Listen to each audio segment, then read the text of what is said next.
Before we get to today's episode, let me ask you, are you stuck on whether your story idea is book-worthy? Are you struggling to weave your scenes into one cohesive narrative? Or are you a serial starter who never quite makes it to the end? My free guide, Nail Your Story Idea, solves all three problems. You'll uncover your story's core in just 3 steps, create a rock-solid one-sentence premise, and get the confidence boost you need to finish what you start. Get yours free at nancypanuccio.com/idea. Nancy with an I, Panuccio with 2 C's, nancypanuccio.com/idea. All right, let's get to today's episode. Your story isn't doomed. You're simply at that essential stage where the story is asking more of you, more thought, more connection to your characters, more willingness to write without all the answers. Writer Unleashed is for you, a writer who has the story you want to bring onto the page and into the hearts and minds of readers. I'm Nancy Panuccio, writer, editor, and book coach. Each week, we'll explore techniques, mindsets, and inspiration for writing stories readers can't put down. Thanks for spending some time with me today. Now, let's begin.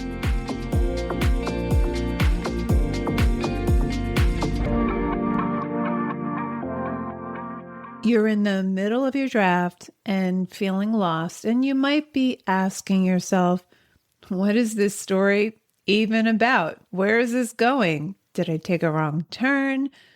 Or have I completely lost the thread? Every writer hits this point. It's confusing, it's frustrating, it's overwhelming. You may be saying to yourself, what made me think I could even write this book? It may feel bigger than what you can accomplish.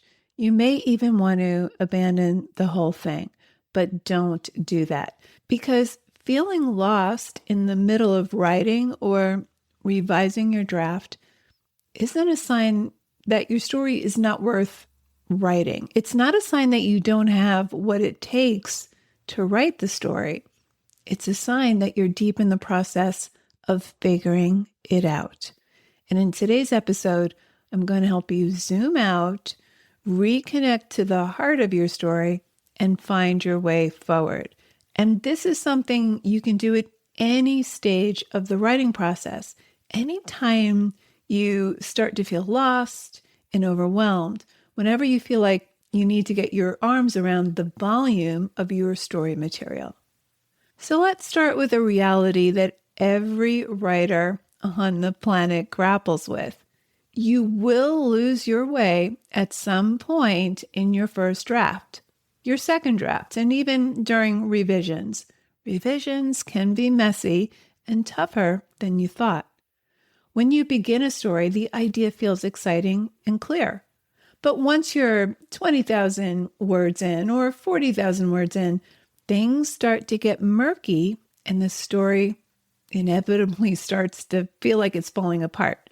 Subplots multiply, storylines multiply, characters evolve, sometimes away from your original plan or vision.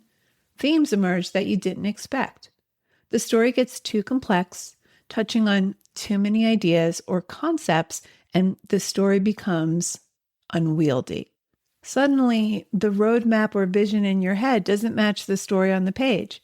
This isn't failure. It's discovery. Your job now is not to panic, not to get anxious or overwhelmed. And it doesn't mean you don't have the goods to write this story. You do.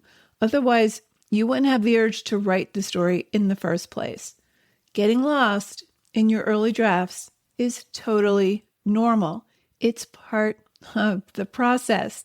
When you find yourself lost and overwhelmed by the sheer volume of your ideas, by the sheer volume of your material, it's time to pause, step back, and realign. Everything you need is already there on the page. You just have to mine what's there and ask questions. Instead of rewriting and getting yourself into a bigger mess, probe your material, probe what's already there, and approach it with curiosity. Ask yourself, why did I write that? Why is it important to this story? Why are these characters essential? Why is this image that keeps coming up important to me as the writer? What am I trying to say with that image? What am I trying to say with this scene? What am I trying to convey through this sequence of events? Okay, so here's a 3-part framework to help you get back on track whenever you feel lost in your draft. Number 1, revisit your protagonist's core desire. You really have to dial this in. In my 3-act story course, it's the first thing we dial in. It's the very first lesson. It's that important. So ask yourself, what does my protagonist want? Focus on one thing and make it concrete. Too often, it's not clear what the main character wants. It's vague or abstract. He wants prestige. She wants happiness. She wants self-acceptance. And that may be the internal driver, but we still need something concrete that represents that internal drive. Other times there are too many desires that don't feel integrated. The character has too many concrete and internal desires, so the story loses focus. Even if your character wants something abstract, say happiness, prestige, self-forgiveness, or self-acceptance, it needs to be embodied in the world of the real. Whether there's a person who personifies that desire or a situation that personifies that desire. For example, if we meet Sue in the aftermath of her divorce and we learn she lost the house they lived in, let's say she moves to Italy to reinvent herself. And let's say she buys a house in Italy on the cheap and has to restore it. Well, that house in Italy that she is restoring represents her reinventing herself. It's the physical manifestation of that. So often when a draft starts to drift, it's because the main character's drive has gotten fuzzy or scattered. So you want to reconnect to what your protagonist is actively pursuing and what's at stake if he or she doesn't get it. Great stories are about obsessive, compulsive characters. Bad stories are about passive or passive-aggressive characters. Things just happen to this character and the character reacts for the entire story. But your characters have carte blanche to do and say things you and I only fantasize about. So you want to ask who or what is standing in this character's way. It might be your character's own faulty beliefs about what he or she is capable of. And that's where the antagonist comes in. The antagonist is the external manifestation of your character's faulty belief. Okay, on to number 2. Identify the central story problem. Every story revolves around a core problem or conflict. If you think of this story problem as the hub of a web, everything radiates out from that hub. So everything in your story is connected to everything else in your story. So if you feel lost, ask, what problem is this story trying to solve? Is it survival, belonging, redemption, revenge, or self-acceptance? Clarifying this will help you make decisions about what belongs in the story and what doesn't. So if the problem is the hub, if it's the center of the web, The web spreads out, but it's all connected. So no strand floats alone. Every piece is connected to something else, supporting and strengthening the whole. So in a story, this is like your plot, your subplots, your themes, and characters. They might seem separate when drafting, but they should all connect back to something central. When writers feel lost, it's often because they're tangled in the outer threads. The scenes or ideas may be fine, but they've lost sight of how it all ties to the core. So the center holds it all together. The spider doesn't sit at the edge of the web, it lives in the middle. The heart of your story, the central problem, emotional journey, or core question is what everything else spins out from. So when you're stuck, zoom back in. Ask, what is this really about? What is the character struggling with at the deepest level? Okay, on to number 3. Zoom out and summarize your story in 1 to 2 sentences. Try writing a sentence or two that explains who wants what, why they can't get it, and what happens if they fail. If you can't do this yet, that's okay, but it tells you where to focus your revisions later. I want you to get comfortable with accepting and embracing uncertainty. Not knowing everything yet doesn't mean you're lost forever. Sometimes you just need to write through the fog. Keep showing up, keep exploring. Clarity often comes later, even in revision. So clarity comes in phases and stages. It doesn't come all at once, and you definitely don't need to have total clarity in order to start writing.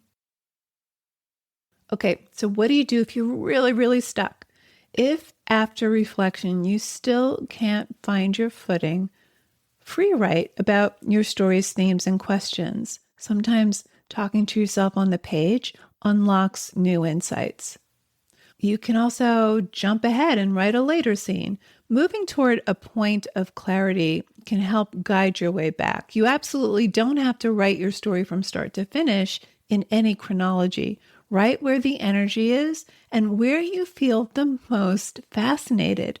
Trust your instincts. You can also talk it out with a writer friend or a coach. Exploring your story out loud often reveals what's at the center of it. I find that when I'm working with writers, I pose a lot of questions, and in talking about it, they get really clear about what story they're actually telling. That means a minor character might emerge as a major character. The main thrust of the novel changes. The whole focus changes.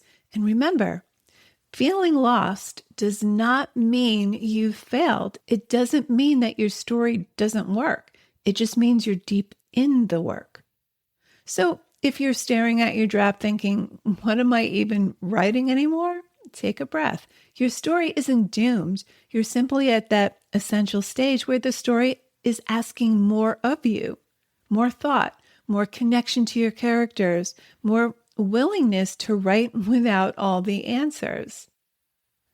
You will find your way, and when you do, your draft will carry the depth and clarity you earned through this moment of uncertainty and exploration. You've got this, so keep going and trust that clarity lives on the other side of confusion. When it feels impossible and frustrating, that means you're on the edge of a major breakthrough.